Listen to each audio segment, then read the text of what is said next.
The Pumpkin Pie Man. And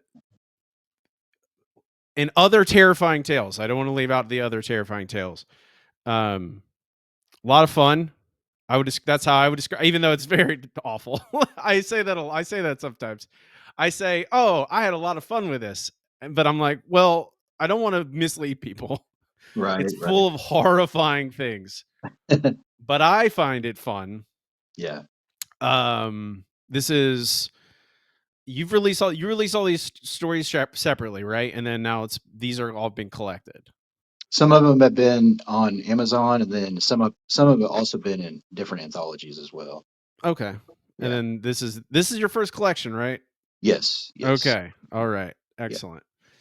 I try and get. I've got I've had a string of people with their first books, and I like that. Right. Um, I like seeing people on the come up. Um, and you were the first one of the very when I first got into Bookstagram, you were one of the very first people who I was aware of. Who I ended up following, mostly because of your incredible vintage horror collection. Right. Right. And then I don't know if you were I don't know when this is probably a couple years ago. So I don't know if you were actually publishing yet. But then I became aware at some point of like, oh, now and now it's now there's also the hurdle of me. I think of you as your screen name.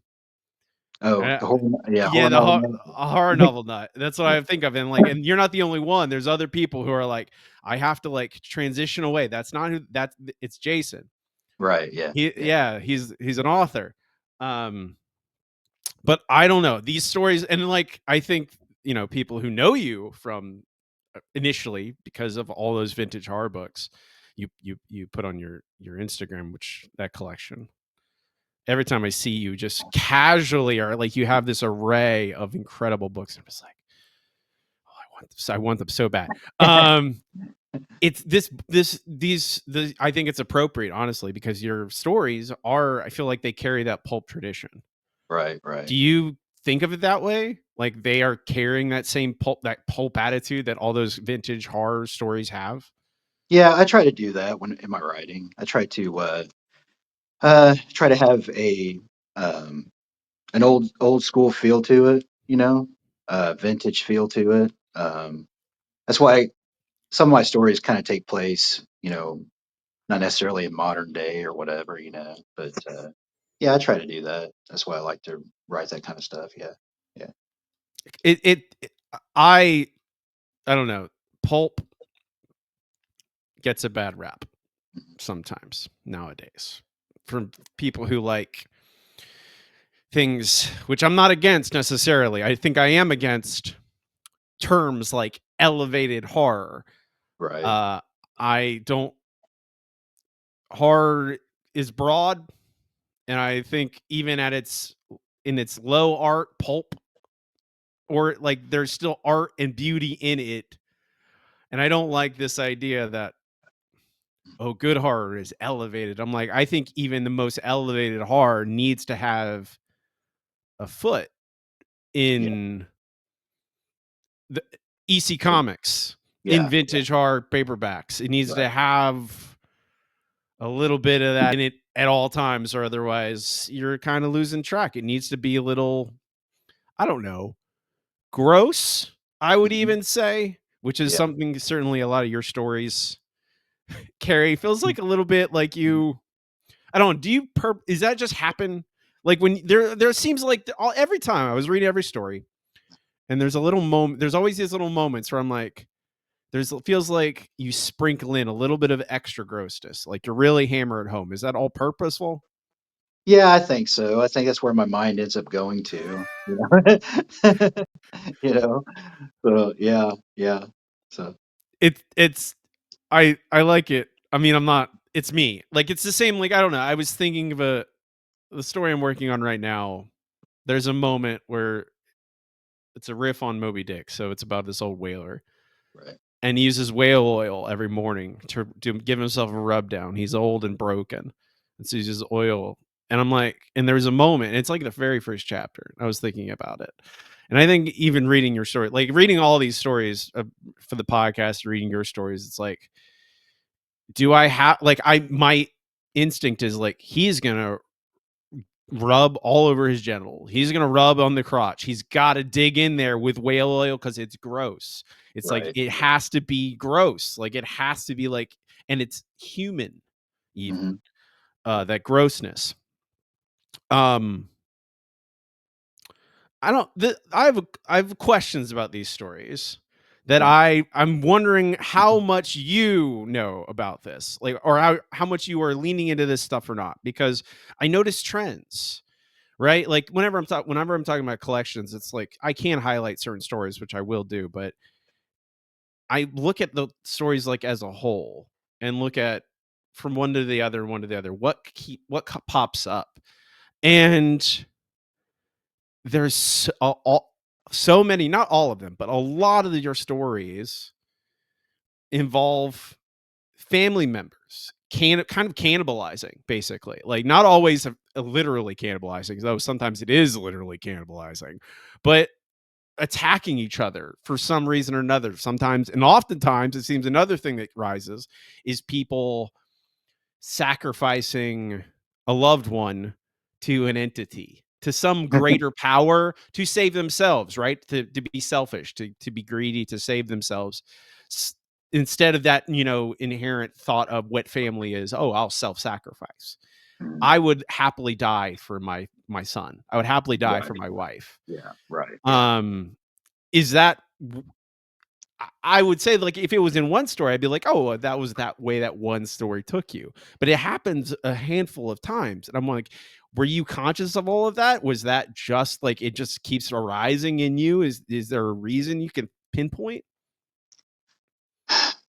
Yeah. I mean, lot of times when I'm writing, it's pretty much I'm writing what I'm thinking about at the time. So if that ends up being what I'm thinking about or what I end up, you know, I really don't know where it comes from, but it's just it just ends up being that way. So it's just like I don't know if I really have an answer for it or not. It's like I think well, I have a degree in marriage and family counseling, and so kind of I kind of mess with the family dynamic a little bit. So I guess maybe I take it from that a little bit, I would say. So that's probably where I get some of that from, you know. Okay. I mean, Yeah. it's like I think it's I oftentimes it's like where the way I come at stories a lot of the time, and I very rarely have like I very rarely start a story where like if there's a healthy family dynamic or like oh like Mhm. because there's multiple stories here, and I feel like you're playing with that a little bit with like that, Yeah. especially Pumpkin Pie Man. It starts off with like this very like ideal like oh yeah almost classic Americana nuclear family Mhm. kind of idea, and there's other stories that do that too, and I never do that. Right. Yeah. I very rarely have. I mean, I have a couple families, but most of the time my stories are about broken single people that don't have Right. love in their lives. Gotcha. Yeah. Yeah. Yeah. Yeah. So it's like and it stood out to me. And I think the other thing is like it is like I don't know, it struck me as it is that's a terrifying intrinsically terrifying idea that like someone you would theoretically trust doesn't care about you or doesn't Yeah. care about you more than them. They care about themselves more than anything, and they therefore will sacrifice you to Right. whatever Yeah. Yeah. whatever Yeah. dark entity. Hmm. I like to see I like to mess with the unraveling of it, unraveling of the family, so to speak. Yeah. So, I mean yeah. I mean it's always a very effective. And the other thing is and this is not less prevalent, but cats. You have a lot of cats. And I was wanted to specifically ask about Angel of the Water Tower because that has cat POV, Hmm. Yeah. which I I don't know I don't know if something's in the, like it's not I've recently read another cat POV story, but it's a Terry Pratchett novel. It's not horrific, and it was also for middle grade, so it's not it's not horrible. Right. Um, Right. Why and I'm like, that story also bounces to human perspective, and I was really, again, was that just, oh, it happened that way, or, oh, there's going to be cast in the story, and I want to see it from their like very low level perspective. So there's usually those pages on Instagram that have like prompts or whatever, and like each month will have a word of the day or whatever, and you write like a poem or story or whatever. And one of them just happened to be cats, so I wrote that started out as a poem Okay, and as a cat POV. And so I thought, well, that'd be kind of cool to do it as a story. And of course, I have two cats at home, and they're always, being rambunctious. You know how cats are and everything like that. And so I just got to looking at them. I'm like, that'd be kind of cool to do a story through their point of view. So yeah, that's where that came from. So, but just fun. yeah, just Let's fun. just Okay. Yeah, This it is was fun.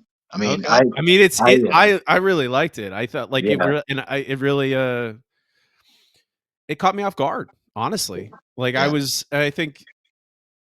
I think in Italy, whenever you get an animal POV, I just jump to the animated movies, the Disney movies I saw when I was a right, kid. yeah, yeah, uh-huh, Yeah, and I think it does and obviously there's no horrible killers. Uh, well, that's not true. Disney movies do have horrible killers. They yeah, just hide it, right? yeah, It's yeah, couched, mhm, yeah. but there's plenty of horrible murderers in Disney movies. Oh yeah, You definitely. just don't you're not dwelling in the mutilation. Hmm. Yeah, Uh, yeah. I so it, I really enjoyed it. I don't know, was that I'm trying to phrase this correctly. Did you think of the cat's POV as any different? How did you think of it as different than a human POV, Uh, if at all? Really not at all. Like I wrote it as the cats were humans. Right. So that's how I wrote it. So that's because and of course, gave them, cat characteristics and all that kind of stuff. But yeah, I wrote it just like I would be writing through human, speaking or whatever, human point of view. So that's how that went down. So Okay. yeah, Okay. I don't know. There is like that.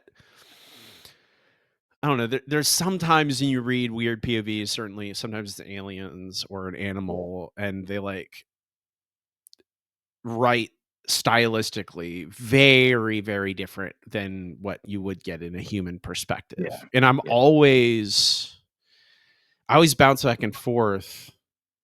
What is there a right way? Like again, I don't there isn't a right way. Yeah, There's just your way. yeah, And yeah. I always wonder like, well, I still have to read it. So I don't know if you can't like a cat is not as smart as a human, no, Right. but Yeah. you still need to understand what's going on. And coming back to Disney movies, they are written just like people. There's Of no course. Yeah. Yeah. yeah, there's no difference there. Um, I want to say that my favorite of the stories here, I'll pick a favorite. I won't ask you to pick a favorite because they're all your babies, and people do that to me all the time. Pick your favorite. Right. Right. But I the last story, which whispers at the door, that was my favorite. Mostly because it feels the most brutal to me. Mhm. It is the most awful of everything, and I don't know what that says about me. And that's the one I go, oh, that's my favorite. But Mhm. is there conscious thought on your part when you're writing through the like, there's certainly a lot of other graphic and gross, violence and stuff Yeah. throughout these stories, but is there a part of you that is thinking about this story needs to be more brutal, this needs to feather I need to turn the dial all the way up for this story to work? Um, there could be, but usually most of the time when I'm writing something like that, it's I guess what you just got there saying what it speaks about you. But I guess I Yeah. guess it speaks about me that that's what I'm constantly thinking about something that's violent that I could put into that story. So that's what ends up being on the paper, you know. So I'm like, as far as like trying to make it more so, I mean, I don't know. I'd like to think that it's pretty brutal, and that's what I really wanted to go for. And and yeah, that's probably one of my favorite stories, to be honest. In there, I I mean, I love it because it's so primal yeah, and yeah, yeah, simple, mhm, and it's effectively a single, like, you're basic it's basically like, yes, there's these, like, flashback and tangents to other to memories, yeah, but effectively, in the present, it is one scene.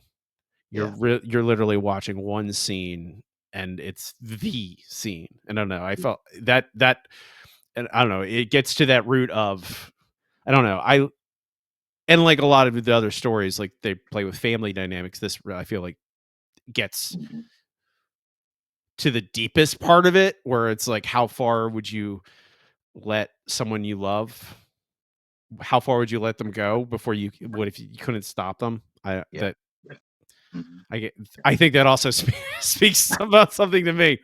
yeah, yeah. Um, and then like the other thing about family members and you just saying, "Oh, I just write whatever comes to, whatever I'm writing in the story, that's what happens."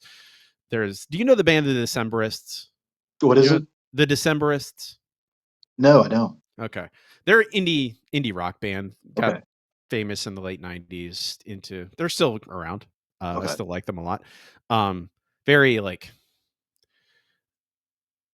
big band, lots of music, a lot of instruments, okay, very nerdy in like an academic kind of way. I don't know. They like it's the lead singer writes about very like uses very big words and I don't know. That's my way of describing. I love the band. But there was this is the thing I bring up all the time, not just in writing music, but in writing in general. It's an anecdote that I absolutely love, where we are kind of blind to the things we write about a lot, because he was at a Q&A and someone asked him, is like, why do you write so many songs about drowning? mm, And they have a lot of songs that drowning shows up.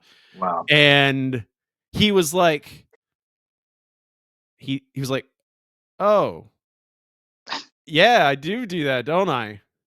That's kind of how I feel about my writing. Sometimes I'm like, I do that a lot. Of course, I've written quite a few stories about old people, and I like the scary old people trope a little bit. And I don't know if that's really a trope or not, but I guess it is. But It's I a mean, trope. A trope is just I'm gonna hear. This is not to you. This is just to the audience. Anyone listening, the word trope is fine, but the word trope was not a word that we used a lot. I think TV tropes, the website, kind of put okay, that out there, and gotcha. suddenly, and it grew out of that.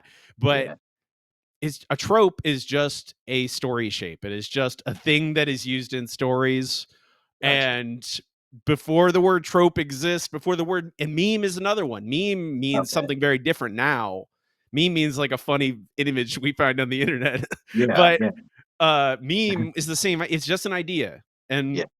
And old people have been, yeah. I mean, we c- if we want to put on our like our college hats or like our scholar, we could be like, well, actually, in horror, old age is like it's inherent fear, aging, and your body Oh falling yeah, apart. Body horror itself is kind of about also connected to losing control of your body and losing agency, and your body not obeying you.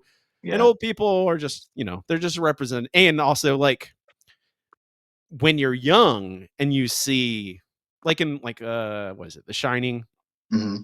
like the old lady, Yeah, yeah. uh it's it's just like inherently it's a reminder of like, oh, we are frail and weak and Hmm. it still can be, and that is scary in and of itself. Oh, um definitely, definitely, definitely. okay, sorry, I'm off my soapbox. No, Tropes. you're right. No, go ahead. You were talking about old people, you love writing them. Yeah, just the creepy old lady in the attic, or the creepy old man in the house, or just something like that. Just I don't know. I mean, you see it quite a bit in some movies and some books and all that kind of stuff. Anyway, but I really it creeps me out when I write stories like that. It gives me goosebumps. Like my own writing gives me goosebumps for some reason. It's just weird.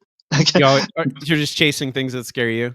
Yeah, yeah, yeah. I mean, it's just scary. I just think that, and of course, old people inherently are not scary, but it's just, Mm, well, I mean, like you were talking about. I uh, mean, depends on the growing old old, person. and yeah, well, that's true, but yeah, yeah, yeah, I yeah, not inherently, not intrinsically right, scary, yeah, no, but yeah, I live in Florida, hmm so right. I have Retirement communities, yeah. I I worked in literally the Villages is maybe world's largest retirement community. Oh, It okay, might be down in Florida, down here, and I worked in it a lot, my old job, yeah. and the stories I have just from like old ladies hitting on me all the time. Ooh. It's the STD capital of the country Oh wow, okay. because they're old. They're old and yeah, They don't, okay. they're widowed maybe, and they're like, well, what does it matter? Yeah, I'm gonna yeah. be dead in 5 years. Who cares? I I don't. probably would do the same thing, probably. I mean, golf carts. The golf cart culture there because you can have in this community. I'm just talking about the villages now. The community has golf cart paths running alongside every single road. So you Oh, don't wow. have to drive in a car anywhere. If you want to Yeah, get around and never leave, if you never want to leave the community, and the community's huge, it's like miles and miles and miles, you can just drive your golf cart everywhere. You never wow, have to be in a car. wow, You can go to the doctor in your golf cart. You can go to the grocery store in your golf cart. You go to the bar. There's also squares there where you are allowed to drink on the street. So, wow. so if you want to, and there's dances every night. If you want to see old ladies do the electric slide, come down to the villages. I'm just, Oh, man. it's my old Yeah. lady. That's my old. This is the second time in recent weeks that I've been on the podcast talking about old people. Mhm. It's just it's inherent. Yeah. So I was gonna okay. This will be the final question for the first segment. So in these stories, when you're like, it feels very much like so you're full are you outlining it all? You're just pantsing? Is that if that feels right? Yeah, I'm a pantser, but here lately I've been kinda doing some plotting, so I'm kind of Okay. both. So, yeah, Okay. yeah, Awesome. That's what I like to hear. I like yeah, people who are I also dabble. I feel like I'm a hybrid person at this point. yeah, yeah. I've settled into it. I used to be a firm plotter, but now I think I've settled into like some weird mishmash in the middle. I don't know. Right, But yeah, yeah.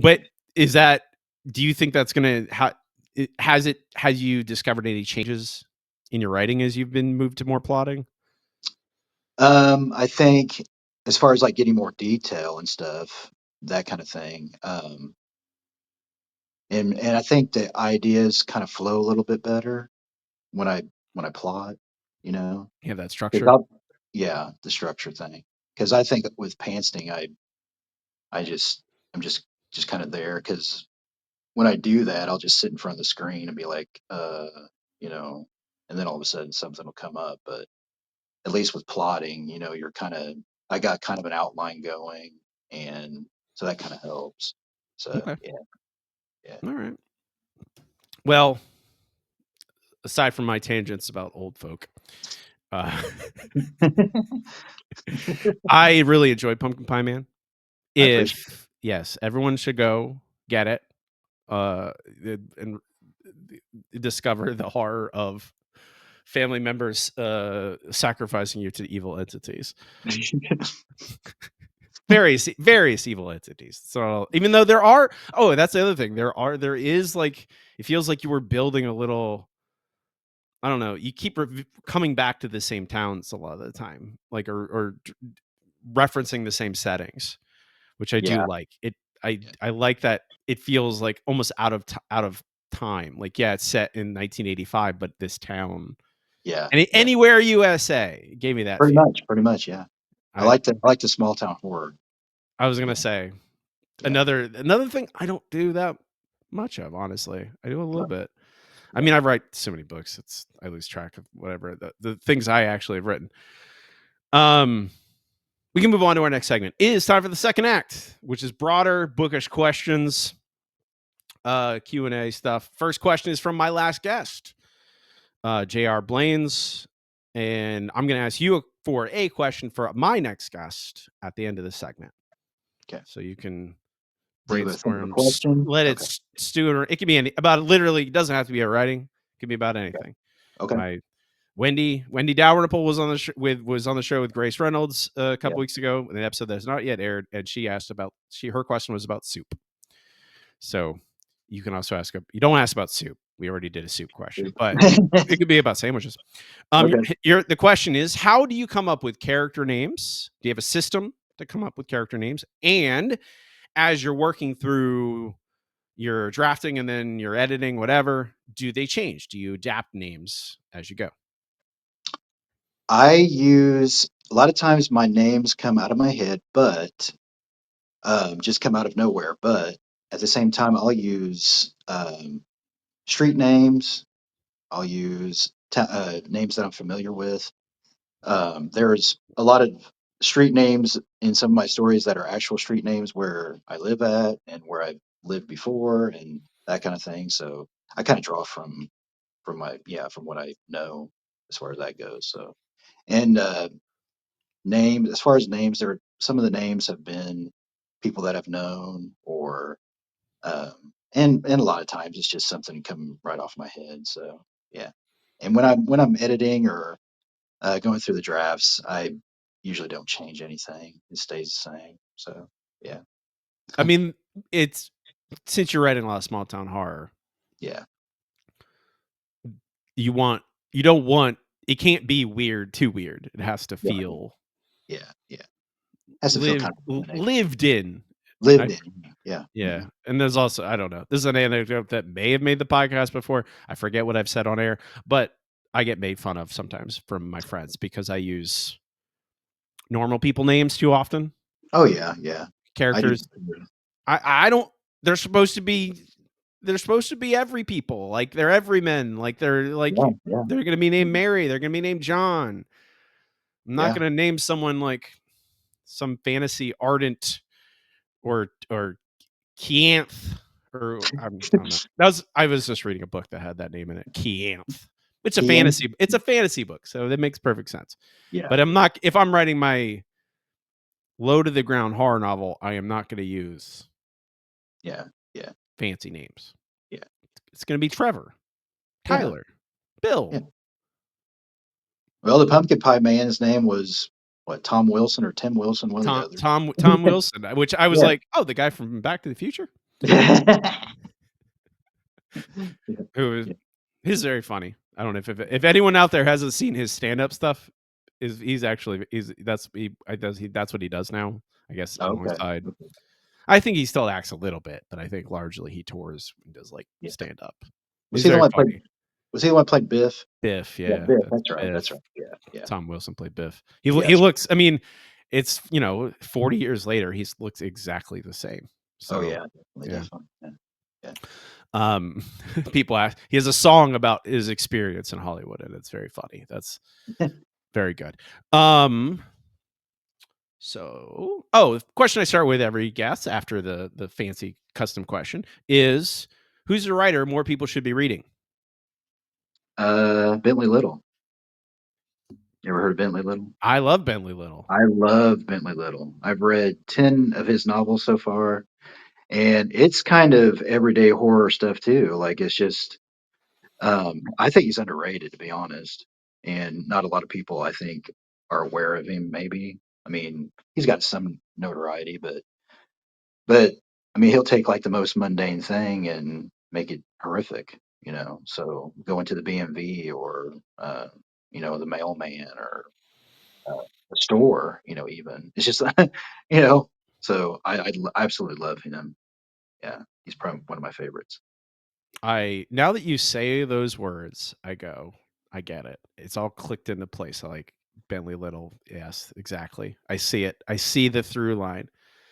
I love Bentley. I read Bentley Little when I was God, I think 18, 19. Yeah. No, long time ago now. When I was like, Mhm. he was, and I had gotten, I think, was it what was it? I forget the first one, but I went. I had like a in college. I went like, oh, I'm gonna. I read like a handful of his novels all in a row. Like I binged a bunch of them. Yeah, yeah. I So think yeah, his first one was the Revelation, I think. Was his first one the Revelation? I don't I think remember. I'll add something in post that has a link to his first book. But yeah, I there was like it was I forget. I don't know if it was his first I read, but Right. I remember in college just like finding one of his books at a bookstore. I think it's because I went to college and went Yeah. to like a big city Mhm. and like had access to their bookstores. This is Right. pre or like early internet.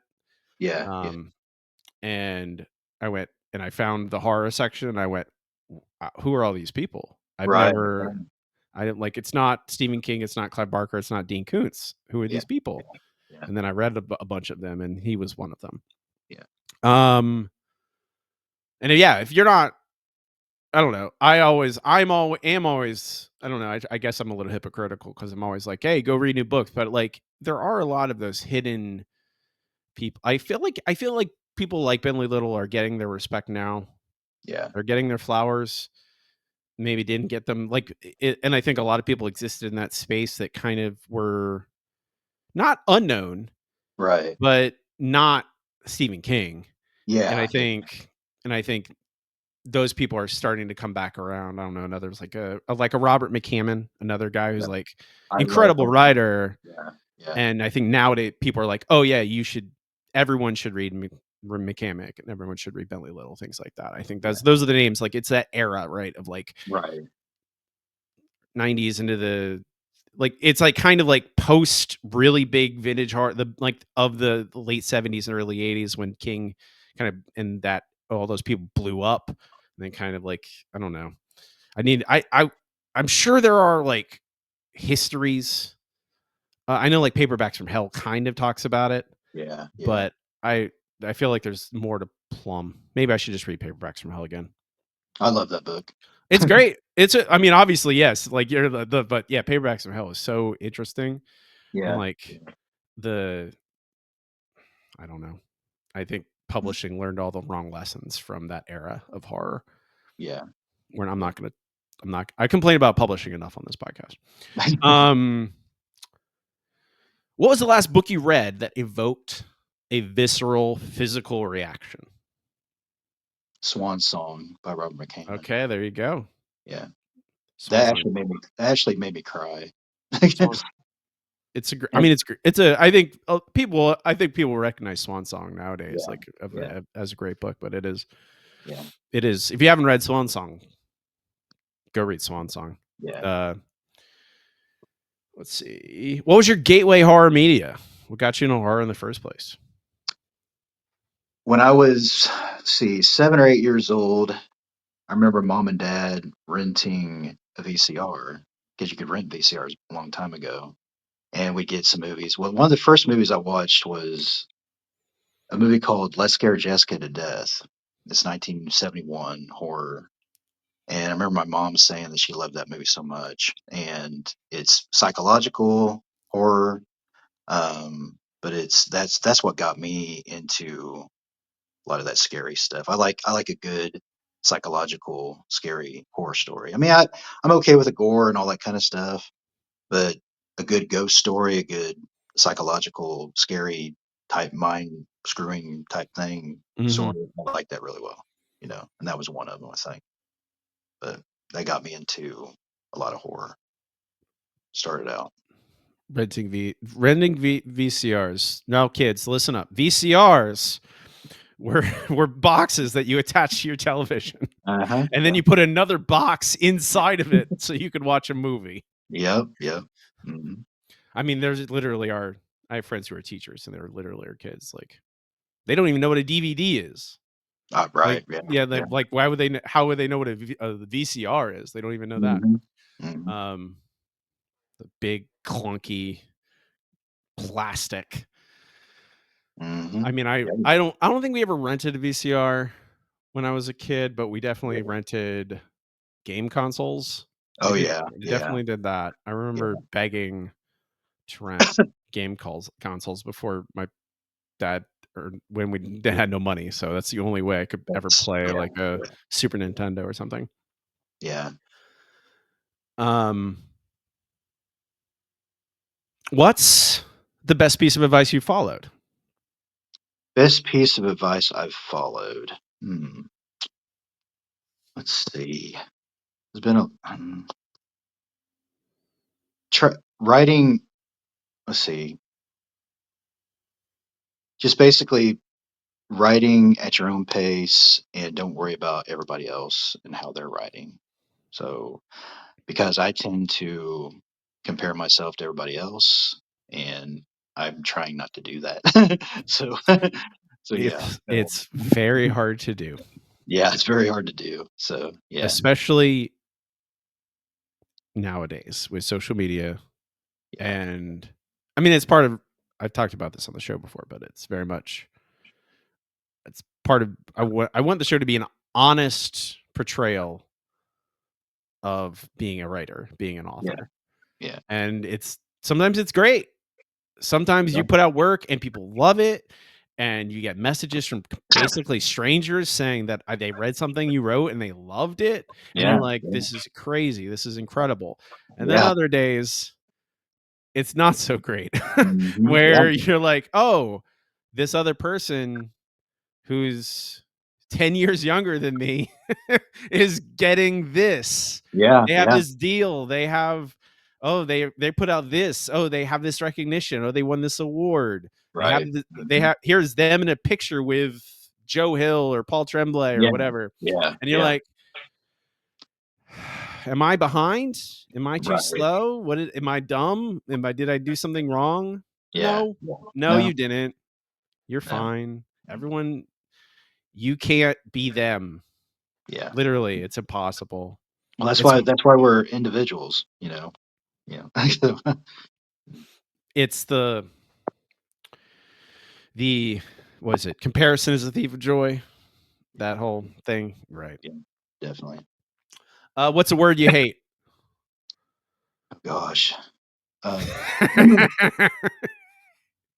oh, anyway, I think I'm those words that teenage or kids or teenagers are saying nowadays kind of get on my nerves. Like, I don't know, uh, when you say bruh or I don't know what. Bruh, Just say, bruh.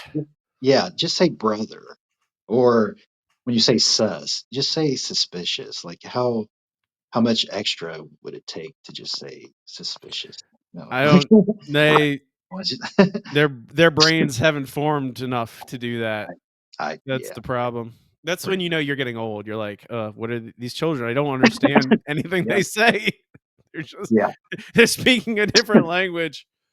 yep. Although I'll throw out a sus once in a while, but it's a little ironic when I do it, Right. I guess. Yeah, yeah. Uh, I do like, I will say that at least sus is shorter. Yeah, It per is word.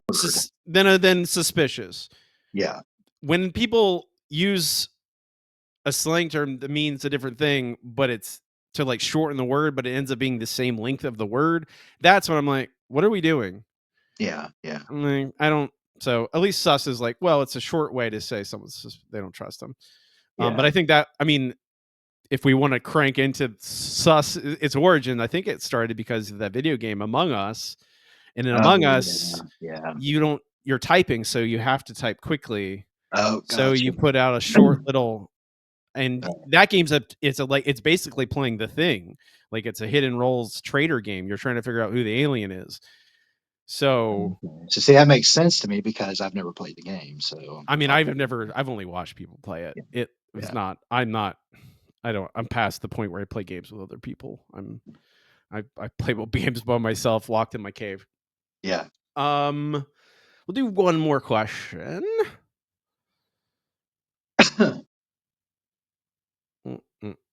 What is a color you associate with your work or a work, one of your stories? Mm. Let's say the Pumpkin Pie Man. What is a color you associate with the Pumpkin Pie Obviously, Man? orange. Orange? You think about Yeah, orange? yeah. Mm. Even though he has other pies. Well, that's true. He does, yeah. And I then, are yeah. those does he really have those pies? Well, I don't know if he had the yeah. I mean, that's I don't know. I don't know if I trust that Pumpkin Pie Man. yeah. He's a little sus. He's a little sus. There we go. Um, what is your question for our next guest?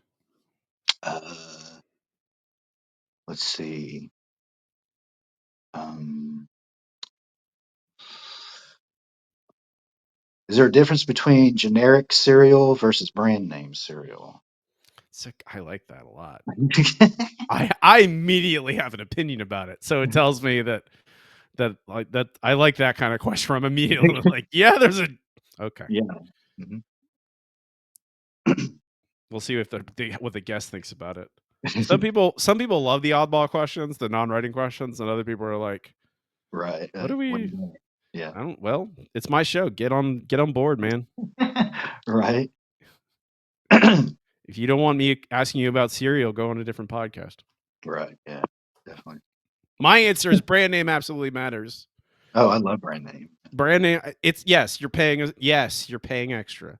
It's Yeah. not obviously cereal is very cheap to make. You're paying for the mascot on the box. Pretty But much. Yeah. but but I've eaten the generic Fruity Pebbles and I've had brand name Fruity Pebbles. And guess what? There's Brand it. name Fruity Pebbles taste better. Yep. It does. And It does. if I'm and at this point in my life, if I'm gonna indulge in a box of Fruity Pebbles, I'm gonna Yeah. splurge. I'll spend the Uh-huh. $6 and get a really good box. Oh, heck yeah. Heck yeah. We're just gonna talk Yeah. about cereal. We're gonna do a spin-off podcast that's about brand name cereals, There you go. cereal reviews. That's already taken, unfortunately. There's already podcasts, snack food Oh, really? podcasts that I can't compete with them.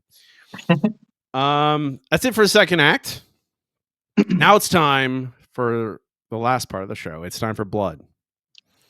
It's time for trouble, tribulations, struggle, whatever that may be. Philosophical nuts and bolts, ethical questions. It could be about anything. What do you got? Anything? I'm struggling with as far as writing goes, which I'm going to try to do next year. I think next year is going to be the year of the novel for The me. novel? We've Yeah. we've we you've we've DM'd about it a little bit. Yeah. Yeah.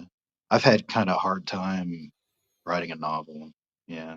So I don't What's know. the is it just the length? Is it just like I think extending it the story? yeah, the extension of the story, getting the length and everything. I mean, when I end up writing something, I it ends quickly for me for some reason, and I really don't know why. I mean, I tell people one, writing your first one is it's the hardest. The Yeah. first one is absolutely the hardest, and the first one's probably not going to be good. It's going to be Mhm. like most. I wrote a practice novel. My first Right. novel is never going to be published. It's not very good. I mean, like it's fine, like Right, yeah, it's a yeah, story, but it's yeah, not. It doesn't. You're like, why? Very sudden shifts and weird things happening, and you're like, well, that's the one you go, oh, I sat down and wrote something this long. yeah, yeah. And it's like that is the hardest thing. It's like in training your brain. But I was even as like I had our discussion, our DMs about novels and stuff in mind when I was reading some of your stories, and even some of these stories, I feel like some of these stories could be turned into novels. Like Yeah. it's a lot. It's about and like it's a struggle. I write short novels in general. Most of my novels are, and I think that is a thing also. Like you keep in mind, your novel does not have to be 120,000 words. It can Right, be yeah, it can be yeah, 60,000 words, right, which is right, still a lot, but it's half as long and it's still a yeah, novel. yeah, If you yeah, ask if like according to the HWA, the Horror Writers Association, anything over 40,000 words is technically a novel, yeah, which is not very long and some people would still call that a novella. I don't yeah. care at a certain point. It's a Right, book, yeah, whatever. yeah. It's a book, Um, yeah. but it is the it's hard for me right now because I'm trying to write something that's at least 90,000. I'm trying to sit Yeah, down and like really sit in scenes. And a lot of times it is like sitting in scenes It is finding a beats in between. Like, it's easy to think about the big, important, exciting scenes where, like, the monster appears and Yeah. it chases somebody, or someone's running and it's action packed, or when people reveal a big piece of information. A lot of times it's about filtering in those slower scenes and keeping them interesting. Yeah. It's not that art is that all, and any yeah. Is that ever a struggle in that, like, you're getting bored writing it? I don't know if I'm getting bored. I think it's coming up with stuff, maybe like trying to think of how to extend this scene, or how to create more dialogue or something like that, or I don't I know. wanted I wanted to tell you your dialogue's very good. Thank you. I Thank you. li I like your it very naturalistic. I think, like, a lot of people struggle with that. Something I struggle with sometimes is making, like, people feel like people, like, they're not, like, Right. this heightened, like, talking the way people talk in real life, Yeah. and your dialogue really nails it, and really captures that, like, again, the small town, the every person, like, that kind of, like, Right. naturalistic, uh, thing. I wanted to Well, say thank you. I wanted that to be on the record. Uh, but, I mean, it's I don't know, a lot of times it's finding, when I in my novel writing 101 class, it's a lot of times it's about finding those story beats and making them, like, I start with that, like, it's very much like building out from, well, where does the story end? Okay. Where does the story start? Like, I know where and, like, what's roughly the middle, right? Where Yeah. in where, like, I don't sometimes I don't have some of those things, but then I'm like, well, I often go to, like, similar stories. What is this story? Like, a lot of times it's like kind of figuring out what the story is, even, like, what is it? Is it if this is a survival horror story, well, what do other survival horror stories do, right? What are their beats? And a lot of times it's like, sometimes it's just studying other things. Sometimes it's literally stealing other things. Like, I will steal. I don't care. That's what you're supposed, like, it's not, I'm fine with my fiction sometimes carrying the same beats as other, like, and there's only so, like, again, I think it's getting over the idea that your story is so different. I'm like, well, what makes it different is the way I write it. Right. Yeah. Yeah.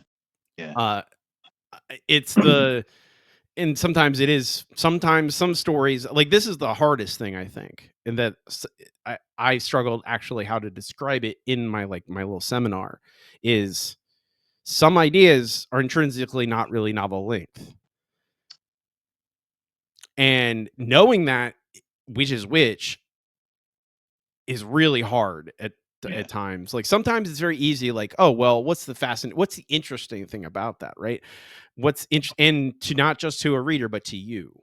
Yeah. And like, a lot of times the good novel, the good ideas for long stories are like, well, is there excitement and, I don't know, value in those scenes that aren't those big hallmark scenes, that aren't the monster chasing somebody or eating somebody, or the ghost appearing for the first time? Or is there value? Is there a character intrinsically in this idea that you're like, wow, I can explore this. I can slow down in a scene and let them, like, is Okay. their life interesting enough away from supernatural? You remove the supernatural, is there still conflict? Is there, and, like, a Right. lot of times I think that's the, I don't know, if you have a story that's full of conflict already, and then you add supernatural stuff, it makes this,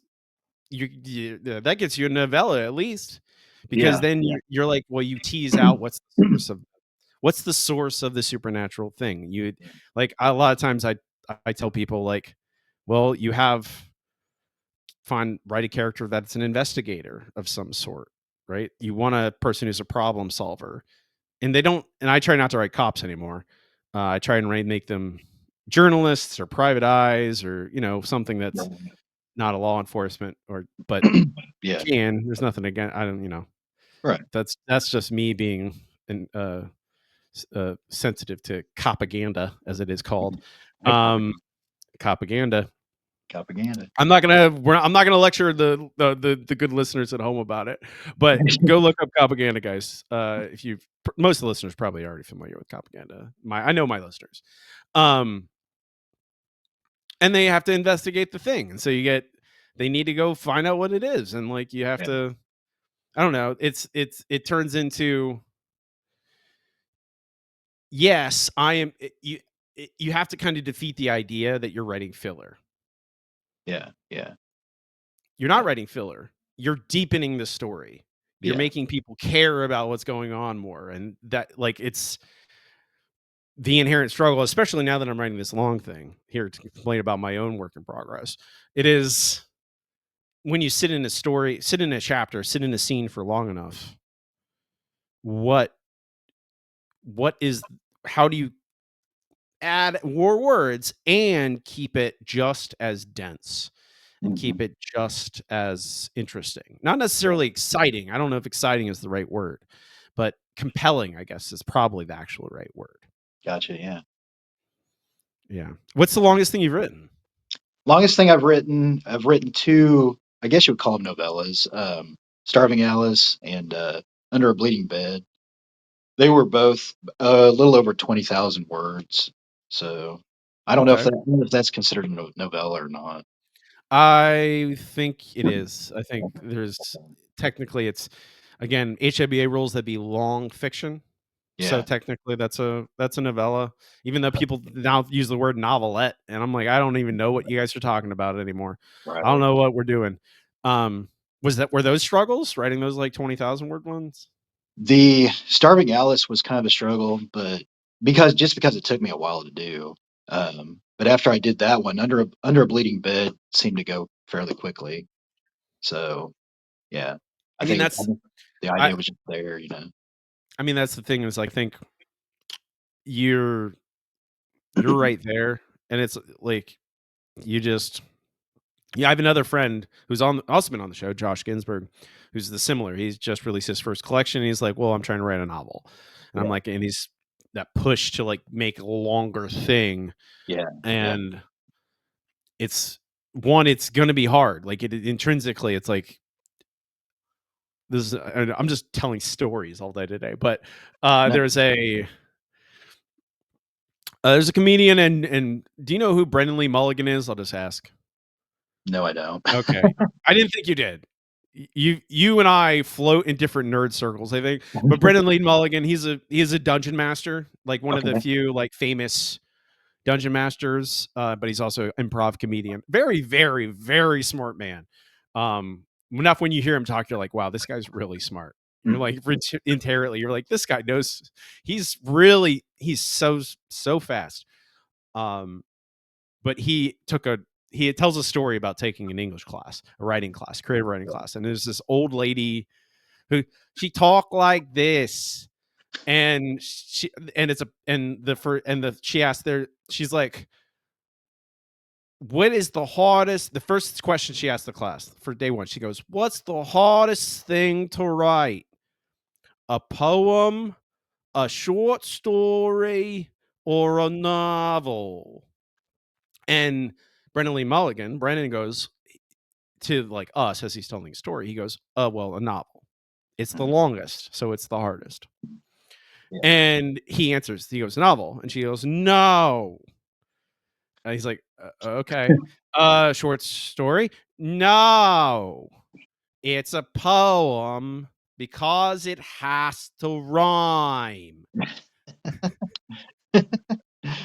And and it's like you're Yeah. like, well, it's a very funny story, but it's also like, no, novels, they're the Yeah. longest, so they're the hardest. Like Mhm. it's just it's a marathon and like you have to it is like I I don't want to just do the full metaphor like you have to train like it's a marathon, but it is like you have to train your brain to be like allow that slow incremental progress to get there and to find settle on that idea. And if you Yeah. already did 20,000 words, it's not too bad to get to 40 and then to 50.